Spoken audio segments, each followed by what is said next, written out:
begin with one of my favorite college football players, one that I'm proud to call a former student of mine, and that's Fordham's Ryan Greenhagen. The grad student linebacker can add another line to his impressive resume as he has been selected to play in the 2023 Hula Bowl, scheduled for January 14, 2023 at the UCF FBC Mortgage Stadium in Florida. The 77th annual Hula Bowl will include NCAA college football players from all divisions, along with international players from Japan, Canada, Australia, and the UK. In addition, the game will always include Polynesian players with historic ties to the islands. Here's our Bronx star with historic ties to the BX on playing football at Rose Hill. That's Fordham, it's kind of the motto of New York City's college football team. And it's really, really cool. It's a very unique situation because not a lot of schools have that opportunity where you're so close to the city, and yet, we're in the Bronx, so the campus itself is even a little bit different from that. And then being able to play football, in front of New York City is really, really cool. I wasn't a super highly recruited kid, and Fordham gave me an opportunity when not many other places would. And as soon as I stepped on campus, it felt like home. The combination of academics and athletics was something that I was, really looking for coming out of high school. And when I had the opportunity, I took it on the spot. So. We shift gears for our weekly Turn Back the Clock segment, and we'll run with the same theme here. Historic sports ties to the Bronx, a place where legends are made. Time and time again, our lenses, carefully steered under the direction of myself and Chris Pusateri, have captured the finest moments in sports. And as we know, many of those moments come right here in the Bronx. This AM, the captain takes us back to a memorable day, one that Chris and I will never forget. Jeter collected his 3,000 hit on Saturday and then added 4 more to his credit, going 5 for 5 in a dazzling performance against AL East rival Tampa Bay. Number 2 went Hollywood, homering for number 3,000 against Rays starter David Price, which tied the game at 1-1, and would later smash a tie-breaking single in the 8th inning that gave the Bronx Bombers a 5-4 win. This is already movie ready to get your 3,000th hit and a home run that ties the game, and then to get 3,003, a game winner. It's just remarkable. It was hard for Jeter to eclipse himself, from the flip to the dive to Mr. November, but his long ball put him in even more exclusive company. Jeter not only became the first Yankee to ever attain the 3,000 hit milestone, but by homering, he became only the second player of the 28 in history to do so via the home run. I've grown up with these fans, and I'm glad that, like I said before, I had an opportunity to do it here because it just wouldn't have felt right to do it somewhere else. The Yankee fans have always been great. I've said it time and time again, they appreciate the history of the sport, history of the organization. The thing that means the most to me is that I've been able to get all these hits in the Yankee uniform. When Jeter arrived at home plate, the last remaining parts of the core 4 joined in celebration, with Jorge Posada giving Jeter a bear hug and Rivera mobbing the captain in a moment that will be forever etched in time. I got a little bit emotional because I was so happy for him. He's amazing what he's able to do, but for him, he looks forward to that moment. Go out there and get 5 hits today. He's amazing. Fittingly, Rivera saved Jeter's turn back the clock performance. You're talking about from Babe Ruth to Yogi Berra and DiMaggio, Mickey Mantle, and all those guys, and none of them have 3,000, and then here comes Derek Jeter for so many years for us. I'm extremely happy for him. It was Jeter's first 5-hit game since 2005, and the first ever for any player at the new Yankee Stadium, something that fans from near and far wouldn't miss. I know it's a great feeling for Derek, and I know it's a great feeling for the Bronx fans, and I know back home in Kalamazoo, Michigan, they're partying up a storm, baby. Because that's still their guy, still our guy. As for the lucky youngster that nabbed the home run, the 23-year-old from Highland Mills never had any intention to keep it. It's his accomplishment. This is a milestone. Like someone said, only 27 other people have done this. It's not an everyday thing, and he deserves every second of it. As for the fans of the Bronx, The 161st Street Mid did their best to make the moment extra sweet, too. Everybody in the neighborhood was out here cheering and waiting for the free cake. We had a line of people by the 6th inning, kids waiting for cake, parents celebrating, and I think it was a really special moment for the Bronx, really a special moment for knitting the neighborhood and the Yankees closer together.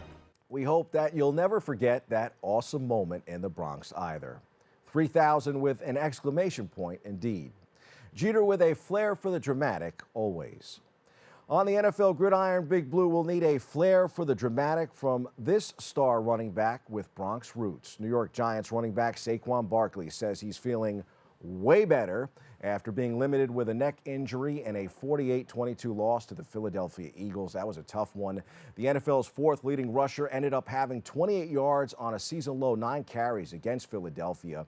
Played a season-low 20 offensive snaps, too, in part because of the lopsided nature of that game and the coaching staff's decision to limit his workload. He's been great this season. Here's more from the Bronx kid. Obviously, I understand, the magnitude of the game and understand that as a big game, it's a divisional opponent, primetime game.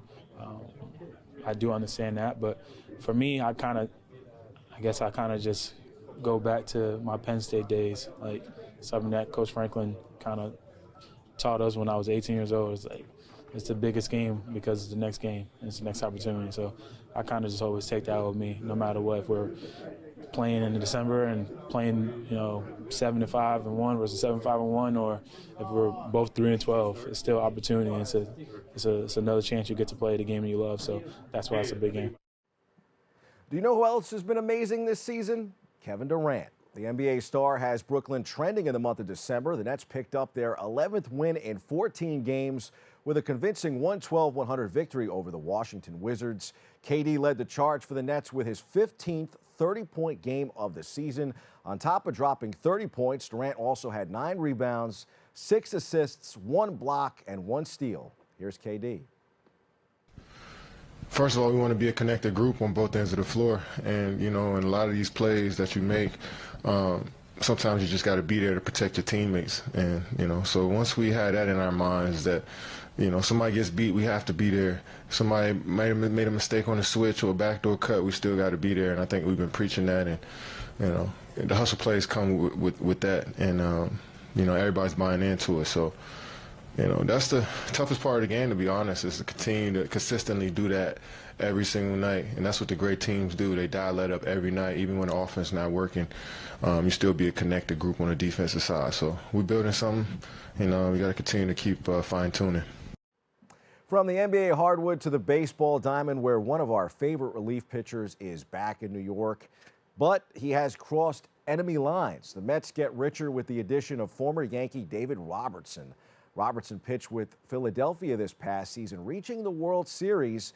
He's focused now on reaching another fall classic with the Mets. I'm very excited. What a squad Billy's put together. It's going to be nice to play with Jose again, and I have a lot of new teammates to meet, a lot of guys I've been playing against for a long time. I finally get to join up with them, and, we'll get to go at it for a full season and hopefully end in the postseason. That's the goal of this squad. I think that's the goal of any team. I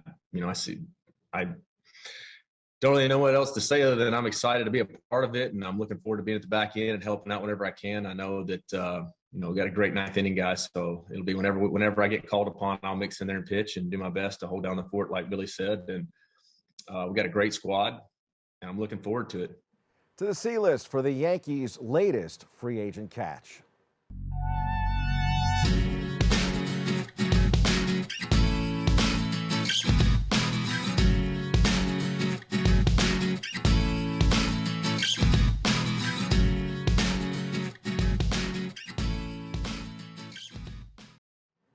The best remaining free agent starter is headed to the Bronx. The Yankees agree on a 6-year, $162 million contract with Carlos Rodon.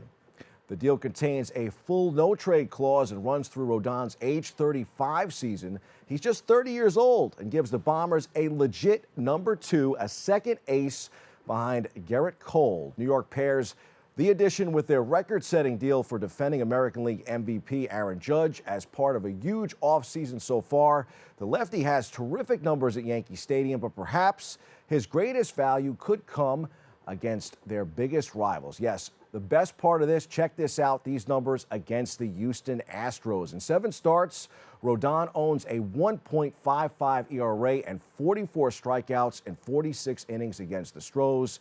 I absolutely love this move. I don't think he'll be fazed at all by New York. The Yanks tried to acquire him from San Francisco before last season's trade deadline. That didn't come together, but they were able to make it happen here in free agency. Now Rodon and the Bronx Bombers need to make it happen in October. That's your sports. I'm Bobby C.